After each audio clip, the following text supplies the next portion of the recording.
Shalom. Di dunia yang penuh dengan keyakinan, tidak semua orang berani mempertanyakan apa yang sejak lama mereka yakini.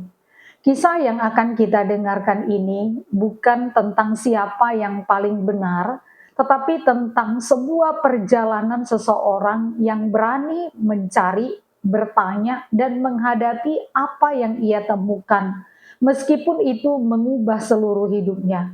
Mari kita dengarkan dengan hati yang terbuka. Saya ingin menyaksikan kebaikan Tuhan atas hidup saya. Bagaimana pengalaman pribadi saya dari iman sebelum menjadi Kristen, kemudian mengikuti menjadi anak Kristus. Minaz zulumati ilan nur, dari gelap menuju terang. Saya agariskan kalau menyebut saya murtadin. Saya lebih suka menyebut diri saya muhajirin, orang yang hijrah dari gelap ke terang, ya. Saya hidup di lingkungan yang amat sangat religius sekali, ya. Mungkin banyak Bapak Ibu yang sudah mengetahui latar belakang saya, bagaimana saya dari keturunan mana dan segala macamnya. Dari kecil memang saya hidup di lingkungan religius. Kami punya pesantren, ya, keluarga kami kebetulan. Dan kehidupan saya umur 5 tahun saya sudah khatam Quran. Mungkin banyak yang nggak percaya, enggak apa-apa. Karena dari kecil itu saya sudah terbiasa berbahasa Arab. Karena dengan kakek saya, njit saya itu sering menggunakan bahasa Arab. Nah, kemudian SD saya itu 2. Pagi itu saya sekolah negeri biasa, kemudian siang sampai sore itu saya sekolah madrasah. Ya, jadi 2 sekolah. Kemudian begitu tamat SD saya ambil sekolah tsanawiyah dan sekolah SMP biasa sama seperti waktu SD. Nah, mulai SMA saya masuk pesantren. Tidak perlu saya sebutkan pesantrennya. Kemudian di pesantren saya dididik, ya, dengan yang amat sangat kalau saya bilang ketat sekali Islamnya.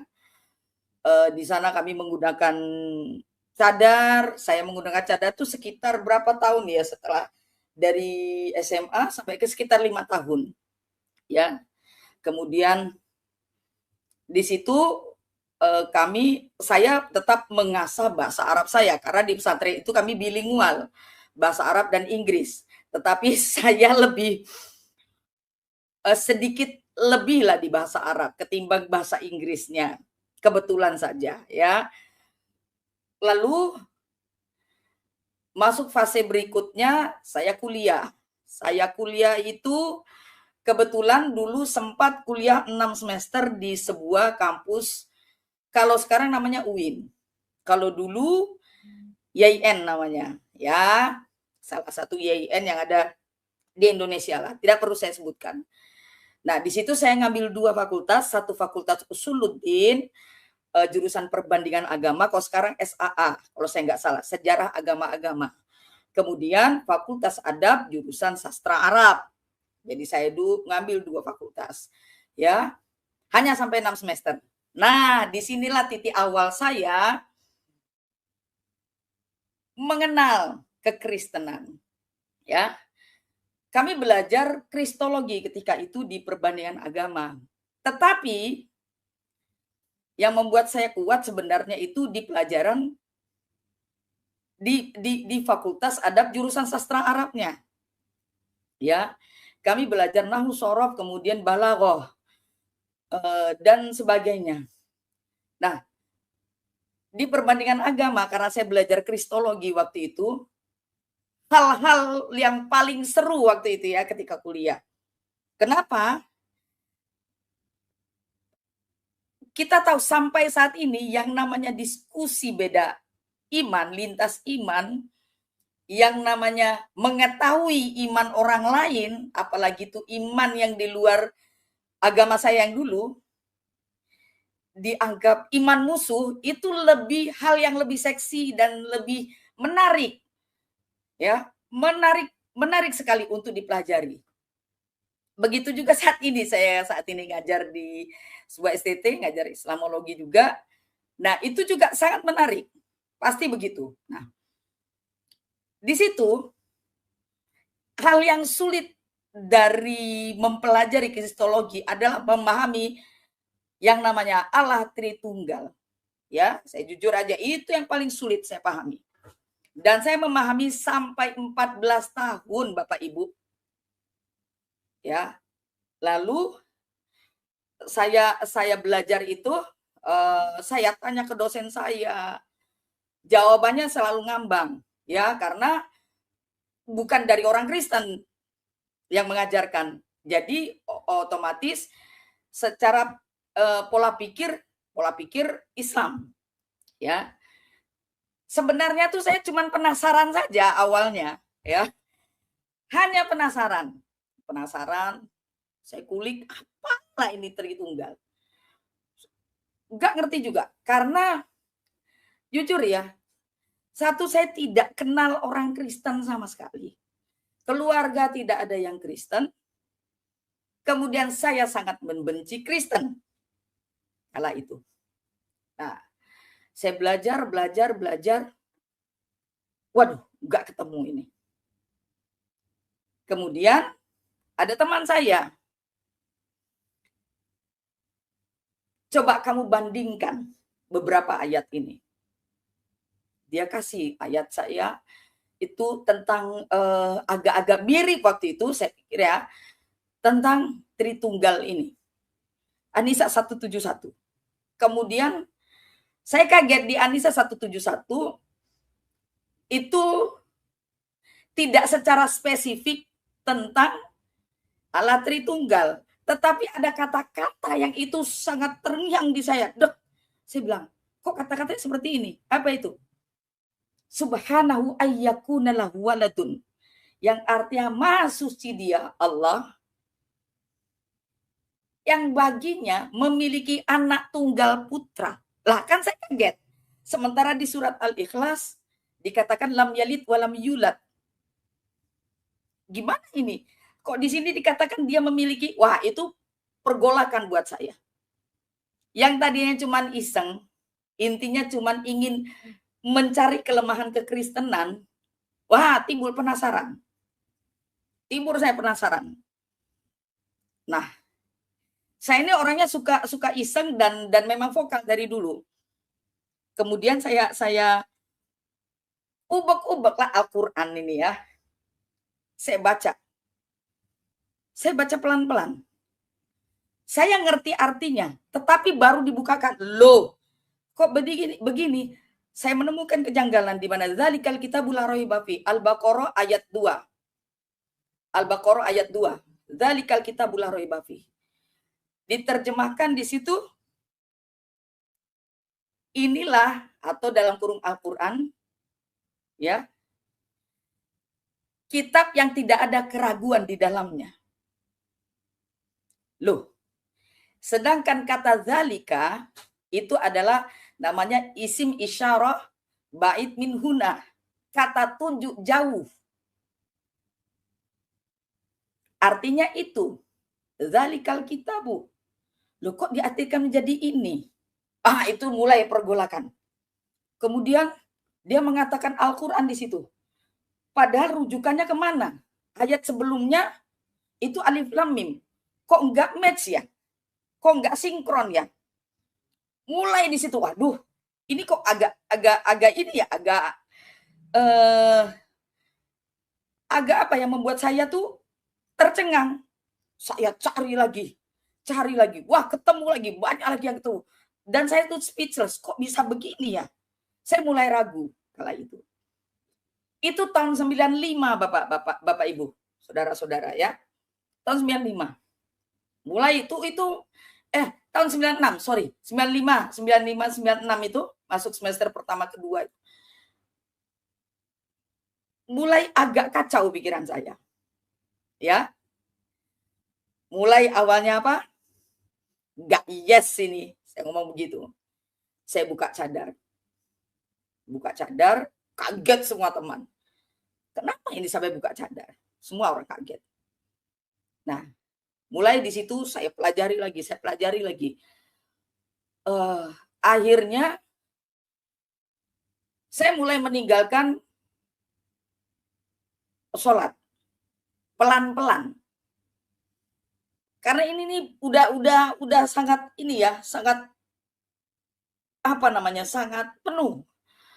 Gak habis pikir terus, tadinya cuman iseng, tadinya cuman karena memenuhi mata kuliah, tadinya cuman ingin mencari kelemahan kekristenan, kok jadi itu menjadi apa ya, menjadi pikiran saya, buah pikiran saya siang malam. Ya. Terus berlanjut hari, kemudian sampailah di semester 6. Saya nggak bisa menggumulkan ini sendiri. Saya sempat ke gereja waktu itu, di dekat agak jauh dari tempat saya kuliah. Mereka nggak mau terima. Karena saya masih berhijab dan saya bukan orang Kristen. Jadi mereka agak takut waktu itu. Nah, akhirnya saya pendam itu sendiri, saya pulang. Saya bilang, saya mau berhenti kuliah. Ngomong sama bapak saya mau berhenti kuliah. Lalu bapak saya ketawa. Dia bilang, al-imanu fi fikri. Terus saya bilang, kenapa bapak saya? Belum maksud waktu itu. Kenapa? Gitu aja. Saya bilang, ya kayaknya ada yang aneh dalam otak saya, dalam hati saya. Kenapa? Saya kok ragu dengan iman Islam. Lah, bapak saya itu bukannya marah, malah ketawa. Terus dia jawab, al-iman fi fikrik wa qalbik, artinya iman itu di pikiran dan di hatimu harus sejalan. Ingat saya omongan bapak saya, jika pikiran saja yang kamu kedepankan, kamu akan jadi ateis, dan itu saya alami. Tapi kalau cuman spiritual saja, kamu jadi dukun. Itu yang saya ingat dari bapak saya. Terus saya bilang, terus apa yang harus saya lakukan? Saya dibawa ke perusahaan kecil bapak saya, kemudian dibawa, saya disuruh baca buku. Banyak beberapa buku-buku tafsir, Ibnu Katsir, Jalalain, banyak buku-buku semua. Kemudian saya disuruh baca satu kitab. Saya kaget itu. Kitab apa? Kau baca, kalau bisa artikan sendiri. Bukannya tambah teguh iman Islam saya, malah tambah rusak saya iman saya. Sudah selesai. Gimana? 1 bulan itu. Sudah, saya kayaknya enggak lagi deh, saya bilang begitu. Saya putuskan untuk tidak kuliah lagi. Oke. Nah, selama tidak kuliah itu luntang-lantung saya ambil bekerja, ngajar apa ya? Ngajar ngaji, terus kemudian berdakwah, gitu aja selama itu. Nah, 2 tahun berikutnya bapak saya meninggal. Itu sebenarnya titik awal perjalanan saya yang luar biasa. Itu saya merasa kepahitan luar biasa waktu itu. Kenapa bapak saya dipanggil? Tidak ada teman lagi untuk curhat, untuk bicara tentang iman, untuk bicara tentang ya dari hati ke hati lah. Terutama tentang iman waktu itu. Saya bilang, akhirnya saya memutuskan untuk pergi. Pergi dari kota saya, terdamparlah saya di sebuah kota, gak tahu mau ngapain, akhirnya saya memilih untuk kuliah lagi sambil bekerja. Akhirnya saya mengambil, gak tahu, ya perjalanan hidup saya tuh agak aneh kok saya bilang. Karena dulu saya ini kan pernah MTQ, jadi saya pikir, aku bisa nyanyi lah dikit-dikit, kan pikir saya gitu. Nekat iseng lah saya masuk ke kampus musik waktu itu. Ya, akhirnya ke kampus seni, ya. Akhirnya lulus saya. Nah, disitulah sampai selesai. Tetapi perjalanan saya mencari kebenaran itu enggak selesai. Nah, disitulah titik tolaknya saya mulai menjadi ateis. Karena saya bilang kalau saya tetap seperti ini, saya nggak bisa, saya harus kosong dulu. Awalnya agnostik dulu. percaya Tuhan itu ada, tapi saya tidak percaya agama manapun, gitu. Nah, saya mulai untuk itu, lalu lama-lama saya tidak percaya Tuhan. Karena menurut saya Tuhan itu membingungkan. Nah, begitu. Yang penting saya berbuat baik sama orang, orang tidak merasa tidak sakit hati dengan saya, itu sudah cukup buat saya. Itu menurut saya kala itu. Ya. Terus waktu berlalu, nah 2002 saya menikah secara Islam, masih Islam, ya, menikah. 2003 saya melahirkan, dapat anak 1, kemudian pergolakan itu masih tetap terus ada, ya. Nah, tinggallah saya di sebuah kota yang itu kebetulan lumayanlah banyak orang-orang Kristennya. Nah, ini nih, mulai saya dekati orang-orang Kristen. Pada bingung. Saya dekati, saya bertanya, saya diskusi panjang lebar, ya kan? Lalu saya bertemulah waktu itu dengan seseorang ya, Pastor Rusli pasti kenal. Waktu itu tahun 2007 saya bertemu dengan yang namanya Abuna Andreas Kemal. Beliau ini kan teologinya amat sangat mumpuni. Saya bertemu, debat saya dengan beliau. Terus beliau ngomong sama rekannya waktu itu, aduh susah, kamu aja yang layani biar sama-sama perempuan. Dilayanilah saya waktu itu, tetap ngeyel. Saya pokoknya Tritunggal itu tidak masuk akal buat saya waktu itu. Udah lama, tahun 2008, saya masih ingat itu 2008, saya mengalami pergumulan luar biasa. Ya, 2008 itu. Dan suatu ketika, saya punya murid, karena ini kan saya guru musik waktu itu ya. Punya murid, minta diajarkan musik lagu. Ya Aba, Bapak, itu aja cuman. Simple, sedikit, tapi itu nusuk. Jadi ketika pulang dari ngajar itu, dia bilang, Miss, saya boleh nggak minta diajarkan lagu ini? Dia kan nggak enak karena saya muslim waktu itu. Saya bilang, oh nggak apa-apa. Tapi lucunya waktu itu saya sering ikut perdebatan lintas iman. Posisi saya tidak Islam, tidak juga Kristen. Waktu itu kan posisi saya itu. Jadi debat itu, posisi saya tuh seperti membela Kristen. Saya nggak tahu roh dari mana ya waktu itu. Tapi saya belum baptis dan belum apapun lah.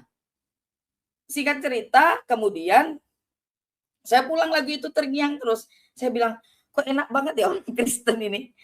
Kok manggil Tuhannya Bapa? Bapa itu siapa? Itu terngiang terus sampai pulang. Akhirnya minggu depan, saya ngajar lagi. Ketemu sama orang tuanya. Saya bilang, Bu, tolong ajarkan saya Bapa itu siapa? Saya kan tidak ngerti. Oke. Dia bilang, lo kenapa? Miss, saya ceritakanlah semuanya dari awal. Dia kaget. Begini aja, dia bilang begitu. Ya, kamu saya ketemukan dengan Ibu Pendeta. Oke, siap. Wah, senang saya nih. Nah, di situ ketemu, kemudian dialog lama. Kan ternyata orang jadi orang Kristen tuh sulit. Bapak Ibu, saya pikir kayak orang mualaf gitu ya. Datang, ketemu ustadz atau apa, terus ucap 2 kalimat syahadat, habis itu kelar. Langsung jadi Islam kan gitu. Orang Kristen nggak bisa seperti itu. Kita ditanya betul-betul mau belajar kamu, betul-betul mau mengetahui tentang iman Kristen kamu. Ya itu buat saya bolak-balik, ragu-ragu. Jadi buat saya itu aduh, saya pikir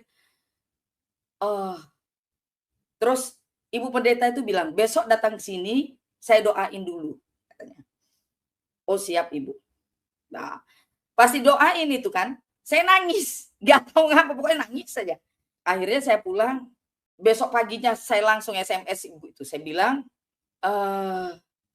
ke Bu Pendeta, saya datangi rumahnya, saya bilang, Bu, saya mau belajar. Oke, harus siap ya. Siap. Saya belajar. Wah, belajar itu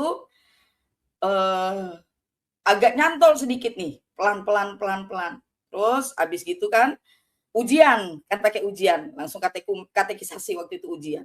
Nah, di ujian itu bagus nilainya, udah boleh baptis.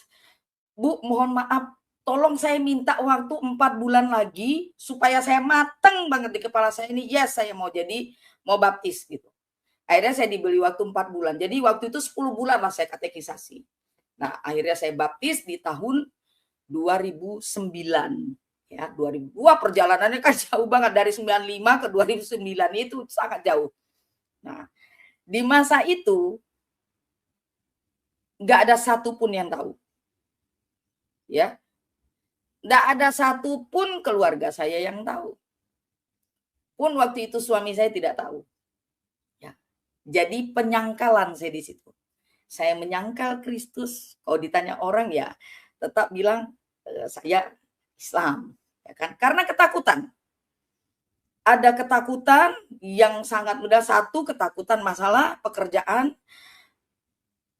Kedua, ketakutan masalah apa ya? Pasti akan disingkirkan, akan dibuang, itu pasti. Banyak hal yang saya takutin. Nah, ketika itu saya mendapat intimidasi, ya intimidasi akhirnya saya harus keluar dari rumah waktu itu. Ini sebelum saya keluar betul-betul keluar. Itu sekitar kalau saya sekitar 5 hari saya keluar dari rumah karena saya diincar waktu itu. Wah, puji Tuhan saya dikasih tempat lah sama orang tua murid yang saya ngajar itu, dikasih tempat untuk saya bisa menenangkan diri dulu, bersembunyi dulu waktu itu. Nah, lalu beberapa tahun, sekitar tahun 2014, saya mulai ada pergumulan. Kalau saya begini terus, menyangkal terus, disuruh sholat, saya sholat, nggak mungkin saya nggak sholat, nggak mungkin saya nggak puasa. Masa saya harus bilang saya lagi datang bulan, masa datang bulan tiap hari, kan nggak mungkin ya Bapak Ibu ya. Saya terngiang-ngiang, suatu kali saya terngiang-ngiang dengan khotbah seorang pendeta waktu itu di tempat saya. Kan saya ke gereja juga diam-diam, nggak ada yang tahu. Itu pun sebulan sekali, nggak bisa seminggu sekali, ya. Akhirnya saya merasa, saya ingat kata-kata jangan menyangkal. Waktu itu mau Paskah kebetulan, jadi menceritakan tentang Petrus yang menyangkal Tuhan Yesus 3 kali. Dan terus saya terngiang sampai sekarang, firman Tuhan yang dibawakan itu, jangan kamu menyangkal aku, jika kamu menyangkal aku di dunia, maka aku akan menyangkalmu di depan Bapakku. Wah, itu saya ketakutan. Terus kepikiran sampai ke rumah. Dan itu, saya sudah punya anak 2, karena 2012 saya sudah melahirkan waktu itu anak kedua. Jadi anak saya waktu itu 1,5 tahun, hampir 2 tahun yang nomor 2 itu. Saya agak ketar-ketir juga gimana ya caranya. Akhirnya karena itu saya langsung bilang. Akhirnya ya kondisi, akhirnya saya harus keluar dari rumah dan ya saya minta perlindungan sama gereja-gereja. Tidak ada satupun gereja yang mau menampung saya, jujur aja ya. Akhirnya saya merasa saya bilang, saya merasa kepahitan kala itu. Betul-betul pahit waktu itu. Akhirnya saya terdamparlah, saya minta pekerjaan dengan teman saya. Saya bilang, bolehkah saya minta pekerjaan? Saya bilang, karena kondisi saya lagi tidak memungkinkan. Anak-anak terpaksa saya tinggal karena satu dan lain hal. Dan teman saya ini Muslim, Bapak Ibu. Jadi tidak mungkin saya ceritakan kenapa saya harus meninggalkan anak-anak saya, itu tidak mungkin saya ceritakan. Takut dia tersinggung. Ya, oke. Dia kasih saya pekerjaan. Nah, waktu itu saya datanglah ke sebuah kota. Waktu itu saya diberi pekerjaan yang gajinya cuma 750.000, sementara saya harus membayar kos waktu itu. Kosnya tuh murah sekali, cuma 400.000. Beruntungnya memang saya cari kos yang dekat dengan tempat kerja supaya apa? Supaya saya bolak-balik itu gampang. Dan saudara kekasihi Tuhan, waktu itu saya harus keluar dari rumah, kondisi saya sedang hamil waktu itu 2 bulan. Itu yang nyesek sih. Tapi itulah titik awalnya Tuhan itu memang mau apa namanya ya, mau mengangkat saya di situ. Kemudian saya akhirnya mengambil pekerjaan tambahan. Saya sempat kerja di satu restoran ya, di warung Tegal waktu itu jam 4 subuh, jam setengah 4 subuh, dekat rumah, kebetulan dekat kosan. Saya harus kupas bawang ya sampai jam 7 pagi. Kupas bawang. Ya, itu pekerjaan saya. Dapat berapa kilo ya, kalau saya nggak salah itu saya lupa ingat, sudah lama. 10 kilo itu cuma dapat 7.500 kupas bawang. Ya, lumayan lah buat saya untuk bertahan hidup ceritanya. Siang saya bekerja seperti biasa, saya ngajar, kemudian malam saya nyuci piring di warung Padang. Ya, karena memang harus dari nol. Yang semua waktu di kota yang lama itu ya semua harus saya tinggalkan. Kemudian ya untuk bertahan hidup, untuk bisa ngirim anak-anak juga yang berada dengan mantan suami saya. Kan waktu itu saya diceraikan secara sepihak karena mungkin saya sudah tidak seiman lagi. Nah, lalu saya puji Tuhan. Tuhan itu baik sekali, ya. Gak lama, tapi sebelum saya diberikan apa ya berkat yang luar biasa, saya pernah mengalami persekusi waktu itu, ya. Saya diciduk pernah, diculik, ya, ditaruh di tempat kecil sekali. Itu selama 10 hari 10 malam tidak dikasih makan, tidak dikasih minum. Saya pikir Tuhan, kalau saya mati di sini, wes mati yo, enggak apa-apa. Paling bangkaiku di gua untuk jadi makanan kucing atau makanan anjing, paling dibuang di sungai, enggak apa-apa. Tapi dalam hatiku, yang penting rohku bersamamu. Itu aja yang pikiran saya. Saya pikir saya sudah enggak hidup lagi. Saya pikir sudah enggak hidup lagi. Tapi dengan caranya Tuhan saya bisa keluar dari tempat itu, dan kemudian itu saya tidak bisa berkomunikasi dengan anak-anak juga. Kemudian di tahun 2015 ya, tahun 2014 itu 2014 akhir saya melahirkan anak. Kemudian 2015 itu memang Tuhan luar biasa kasih berkat. Saya tuh teman saya bilang, di kampus itu cari dosen loh. Hah? Iya. Coba aja kamu masukin lamaran. Iseng-iseng berhadiah katanya. Saya coba lah. Waduh, cuman dosen part time, saya bilang. Enggak apa-apa. Ini berkat. Saya masukkan, lolos. Puji Tuhan sampai sekarang saya ngajar di situ. Puji Tuhan. Jadi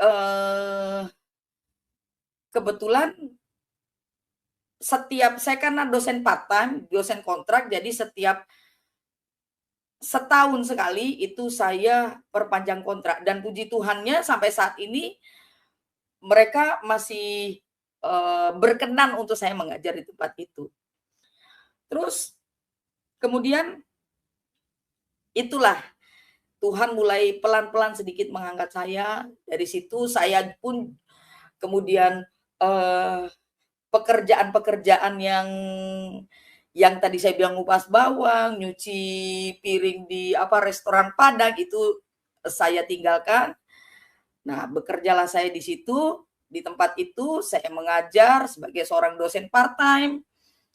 Nah, belum selesai Bapak Ibu. Pergumulan terus ada. Saya terus dicobai sama Tuhan.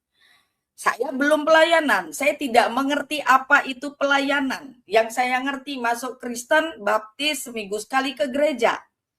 Itu yang ada di pikiran saya. Dan kala itu saya pun pernah dikecewakan gereja, Bapak Ibu. Tetapi saya bilang sama Tuhan, Tuhan dalam kecewaku ini, dalam pahitku ini, aku yakin pasti ada sesuatu yang mau kau pakai. Saya tuh dulu kepingin begitu tahu apa itu pelayan. Bapak Ibu, saya itu ikut kelas apa yang namanya, kalau di GBI itu dulu kan ada kelas SPK. Sampai TCT, SPK tingkat 3 Bapak Ibu. Saya ikuti.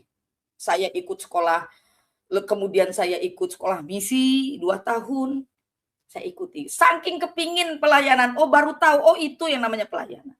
Saya pernah pelayanan jadi Asher juga pernah, semua saya ikuti. Lalu satu ketika saya bilang, saya mau ikut pelayanan. Apa? Saya pengen pelayanan musik. Saya ikut audisi, 3 kali ditolak di gereja. Tahu jawabannya apa Bapak Ibu? Kamu belum layak untuk melayani Tuhan. Itu saya sakit hati. Jujur kepahitan. Saya tidak mau ke gereja selama 1 tahun lebih. Terus tapi saya ketemu seorang ibu, dia bilang, kenapa kok aku gak pernah lihat kamu di gereja? Saya ceritakan. Dia ketawa. Terus kamu ke gereja itu lihat orang. Pelayanan itu tidak mesti harus di gereja. Ke gereja itu lihat Tuhan, dia bilang. Kita gak pernah tahu sesuatu yang terjadi di hidup kita, mau jelek, mau bagus, itu pasti ada maksud Tuhan buat hidupmu. Saya langsung itu saya nangis. Saya minta ampun sama Tuhan. Tuhan, aku minta ampun. Akhirnya saya kembali ke gereja. Mungkin hari ini kamu sedang ada di posisi bertanya atau bahkan ragu. Tapi ingat, pencarian yang jujur tidak pernah sia-sia. Seperti firman Tuhan dalam Yeremia 29 ayat 13 berkata, apabila kamu mencari aku, kamu akan menemukan aku. Apabila kamu menanyakan aku dengan segenap hati. Tuhan melihat setiap hati yang sungguh-sungguh mencari. Tuhan memberkati.